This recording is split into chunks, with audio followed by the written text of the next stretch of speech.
Meet the most capable CR-V Honda has ever dreamed of. The all-new CR-V Trail Sport Hybrid.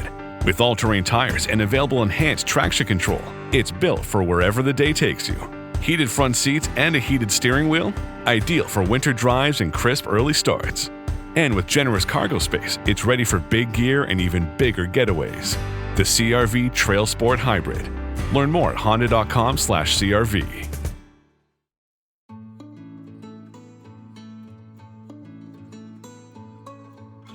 Hi there, and welcome to Raising Me. I'm Adrienne Stein, and this is where we take on the real-life challenges of parenting today, getting advice from the experts.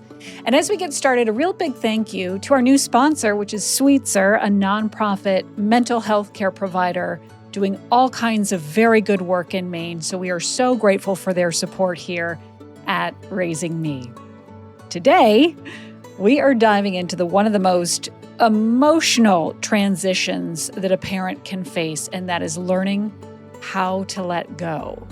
From setting boundaries around money to navigating changing communication styles or just really evolving relationships. We're talking about what it really means to shift from being that sort of hands-on manager or director in your child's life to becoming a supportive mentor. So whether your young adult is thriving or just trying to figure this all out too, we get so much great insight and pro advice and compassion for this journey that we're on as parents from Joanne Grant. She is the Chief Growth Officer at Sweetser, and she just brings such a great perspective, both personally and professionally. And you maybe can relate to her grocery store moment when the reality of her daughter moving away just all came crashing down on her. So many great takeaways, such great insight. Check it out. Joanne, I'm so glad you came back. And you know what? Let's talk about how this sort of came to be, because we were walking out of the podcast studio and we just started talking. I was like, that is a great topic. Yes. And you're not just a great topic, but you're in the thick of it. You are living this with your kids. Tell us a little bit about your experience. Well, first of all, I've missed you since I've seen you. I was very excited to come back. It was so fun. We have good energy. Yeah. And so that topic around transitioning children into adulthood sparked both of us, and we had excitement. And yes, I am currently living in the thick of it. I've got one in college who will graduate soon. And I've got one who has graduated that has a job and lives independently. Independent being quote unquote. Yes, is that what we're doing? Quote unquote independently? Yes. Yeah. And it's good. It's good. Yeah. What we're just, because I'm almost there. So currently have a junior. She's going into her senior year. So I should just say that, because by the time this comes out, it will be this summer.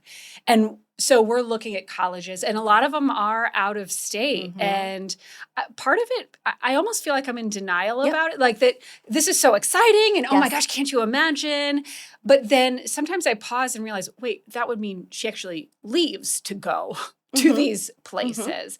How did that, how was that for you when your first child did go off to, because there are two major transitions, right? Going to college and then I think coming out of college. So what was that first experience like for you? I feel for you first and foremost. And I think denial is the protective factor that we have so that we can be brave for our children, because this really is exciting. It's a growth opportunity and we don't want our own emotions to get in the way. So denial is exactly what it is. Right. And I had that same experience, right? That you're living off that adrenaline. And when the shoe really drops, and did for me, was that first grocery shopping trip that I had to take when she was gone, and I'm picking out all her favorite foods, and the denial, the wall broke, and I'm bawling in the grocery store because I had to put all her foods back because she wasn't at my house. Joanne. And my other daughter was there, and she's like, "Mom, are you okay?" And it was embarrassing, but it will come out at the most inopportune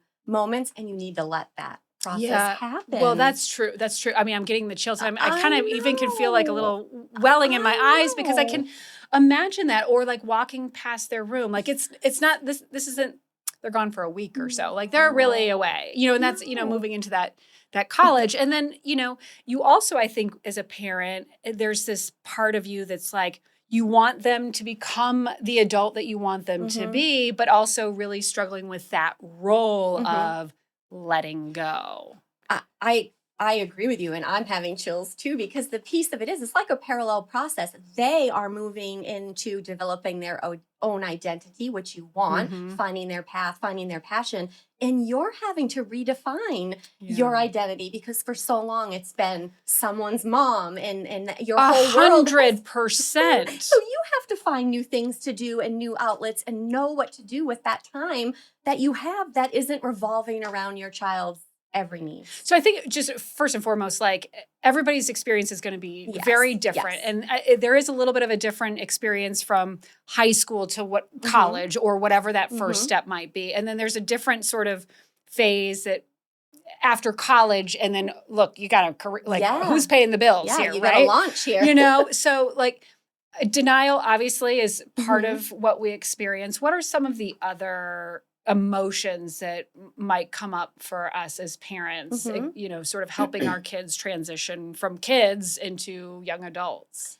I think you mentioned the stages. You mentioned going to college, then leaving college and having your, getting your own job and finding your own way. I think another stage that parents really struggle with is if and when they return to the workplace, having to leave their children at daycare. This transition, right, by far, and you remember right, crying of about course. that. This transition by far has been the hardest, and I Really? think it's because of that empty piece where you have to redevelop your identity, and we're judging our parenting skills, right? Yeah. So we're looking at, did I do everything right these 18, 20 years to produce success, a successful, a functioning happy adult? Yeah. And sometimes we can't always see what that looks like, and we're basing it on very concrete things. Do they have a good job? Do they have their own home? Are they paying their bills?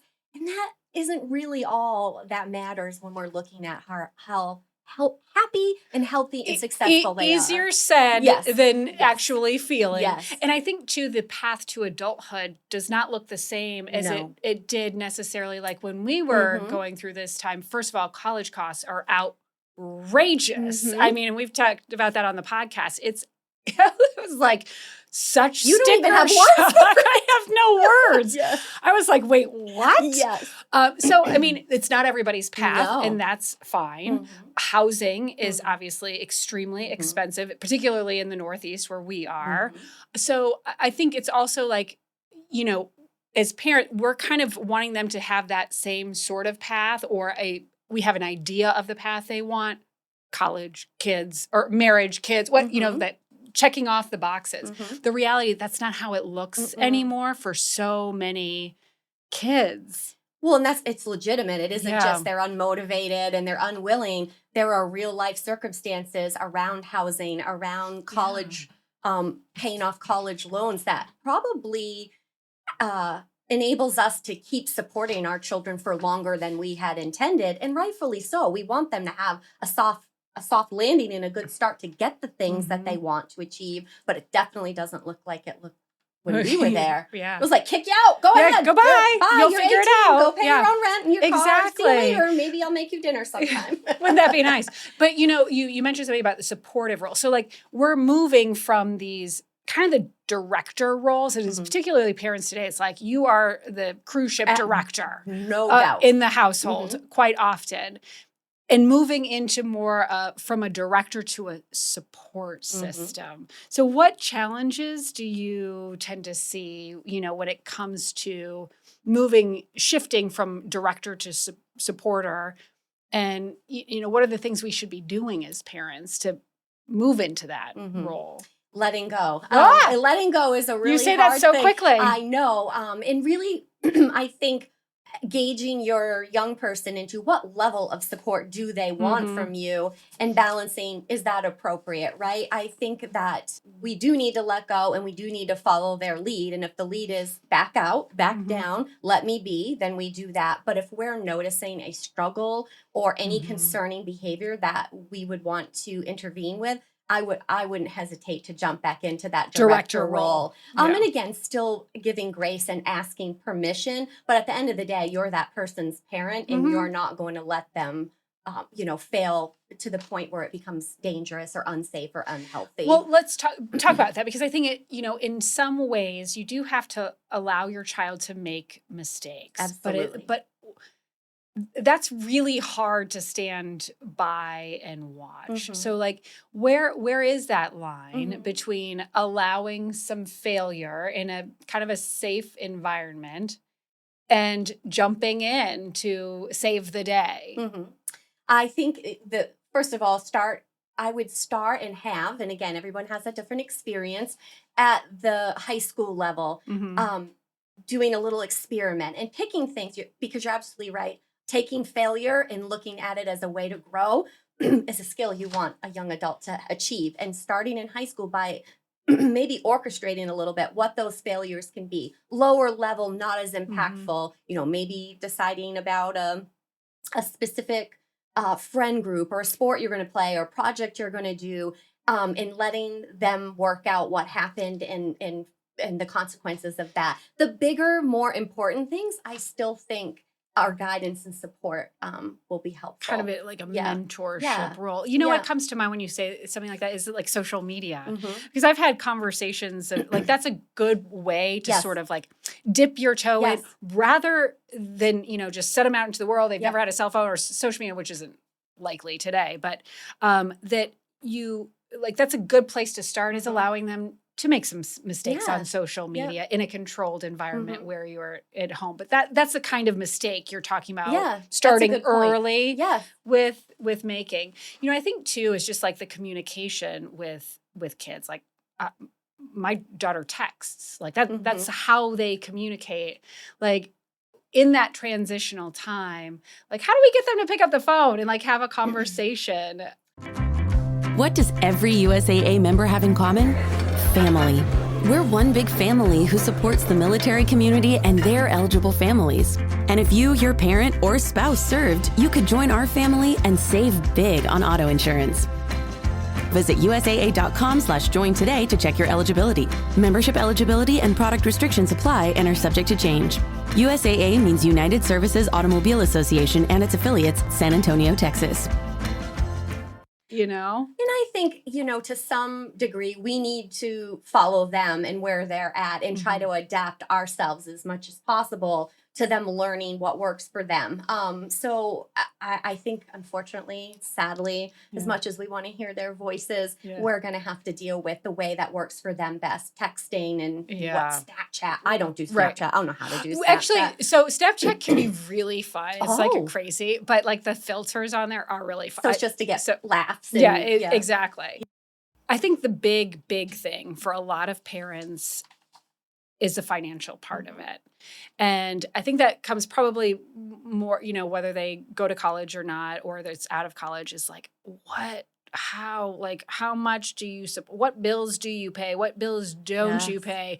Do you bring them back into the house? And then there's a whole thing of like, well, my house, my rules, or like, but you're a young adult. Like, so just kind of diving into the financial part of it. And, do you pay cell phones? Like, do you pay it for the first 2 years? Like and every family is going to be different, right? But there's so many of these questions come up when you really start thinking about it when it comes to, transitioning your child into being an adult. Well, and you'll hear so many opinions, right? You Right. hit the nail on the head. Every family is going to Yeah. do something different. They have different means. They have different parenting Yeah. styles. I don't know if you remember hearing this, you're enabling. You're enabling your Yes. kid. If you keep doing that, they're never going to Yeah. learn.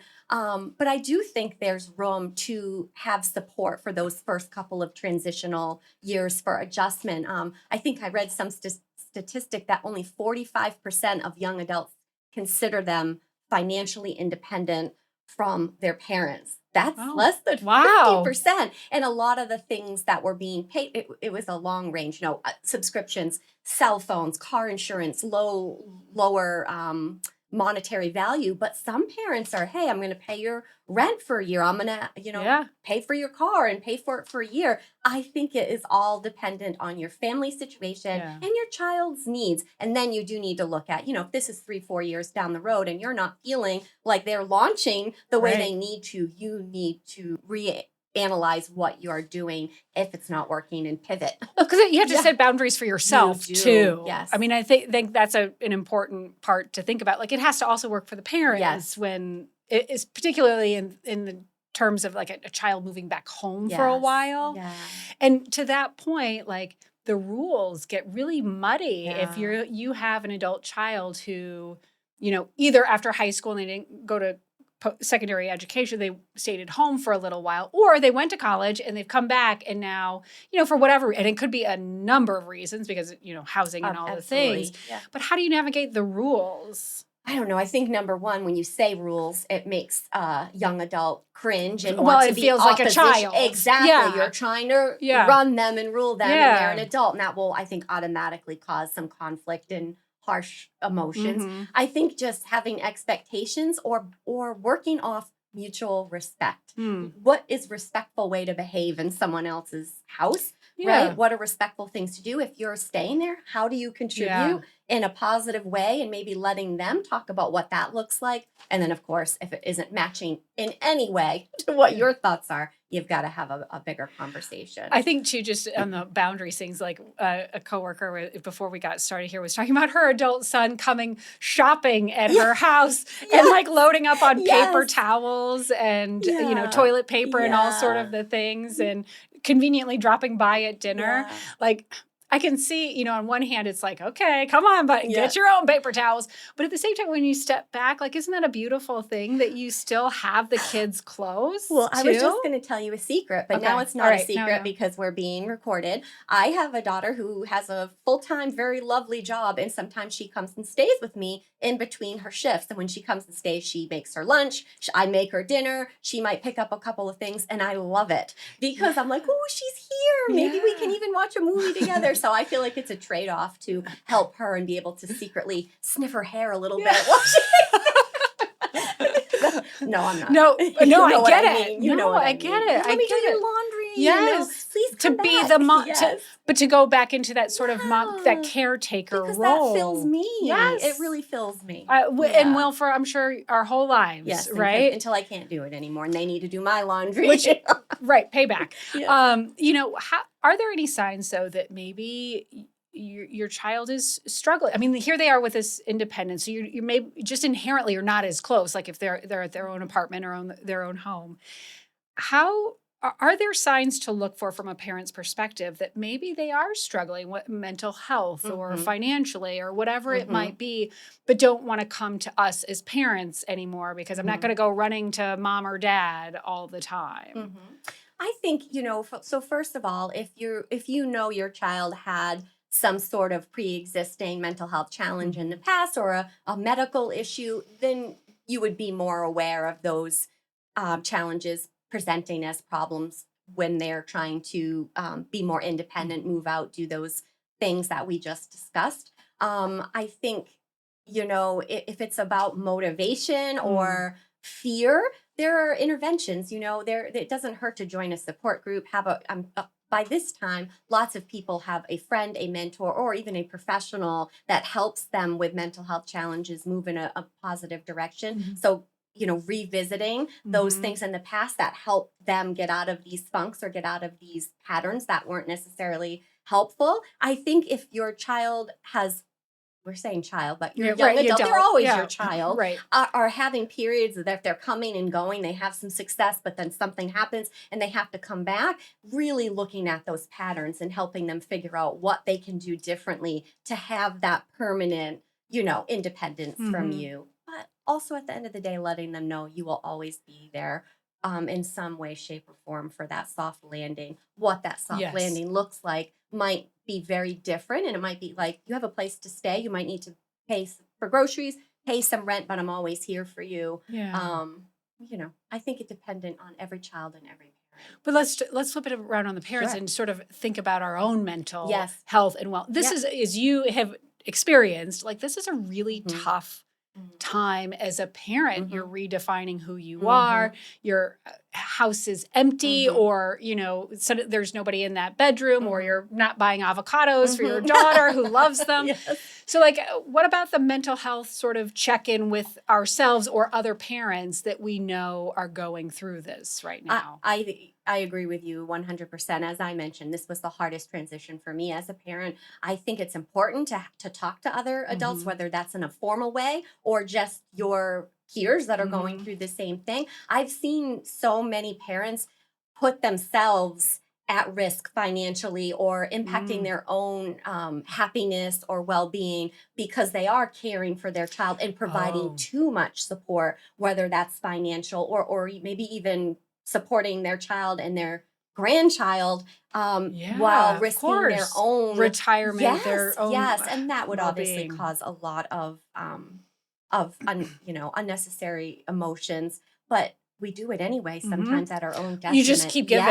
You don't know where to stop. Yeah, and to just really check in with someone that you trust and you would be willing to say, you've got to set a boundary now. Yeah. Boundaries, you said it before. They're so important at this age. Right. For both kids and parents. Yeah. You know, I think too about parents who have children with special needs and needing additional support.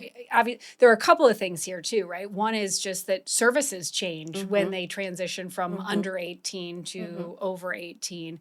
And then, there's not a full letting go and here you go. Yeah. You'll always be plugged in. So how do parents navigate that transition, whether it's right out of high school or maybe there's post-secondary education where you're going to school in whatever capacity.